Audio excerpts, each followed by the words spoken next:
Echo Point Nova is like no other game I've ever played. It has moments that remind me of Unreal Tournament, Titanfall 2, even Tony Hawk Pro Skater. I've seen people compare the game to Breath of the Wild. I'm not sure if I agree with that comparison, but I'm not going to oppose it either.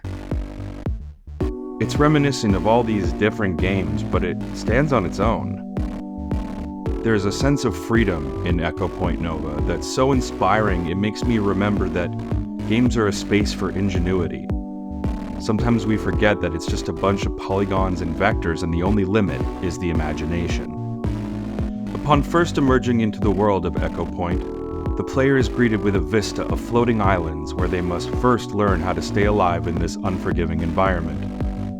Yes, of course running, jumping, shooting, but also hoverboarding, grinding, and using a grappling hook.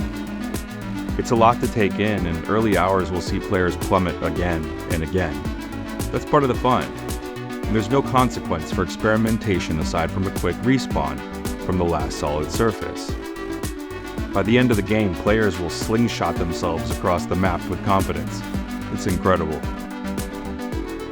I said that correctly, by the way, players. Echo Point Nova offers up to 4-player co-op in its massive polygonal world. Friends are recommended as some of the fights in Echo Point get intense and frequent. While some encounters are found naturally through exploration, there are challenge encounters at each of the game's many beacons spread throughout the world. They test player agility and tenacity to the limits, but not so much accuracy. This game has aiming lock-on mechanics similar to Rockstar games like Grand Theft Auto.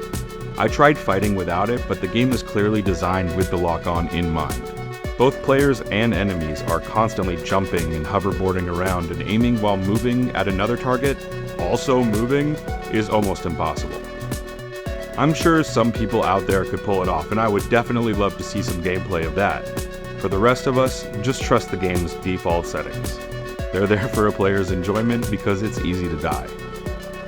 There is no health bar, just health counters that can be replenished from pickups on the battlefield. As long as players stay in motion, they can kill, evade, heal, and claim victory. Upon conquering one of the beacon challenges, that location opens up as a fast travel point, and the player is given either a perk to customize gameplay or a new weapon. Receiving a new weapon is obviously superior and happens quite a bit in the early hours of the game, but is quite rare toward the conclusion. The overall structure of the game is fairly basic, seeing the player acquire a set of keys from various elemental-based sections of the map. Each of those keys is guarded by one of the game's massive bosses. These fights are the biggest in the game and offer an incredible sense of scale, but there are some magical moments to be had elsewhere in the game too. Echo Point Nova is incredibly unique and is obviously more fun with friends. Go grab your fire team. It's time to ride. Thanks for watching, y'all. I can't tell you how much it means to me to see you watching. If you're not already subscribed, here's my weekly petition to do so. Helps me out so much when you do. Thanks again. See you next time.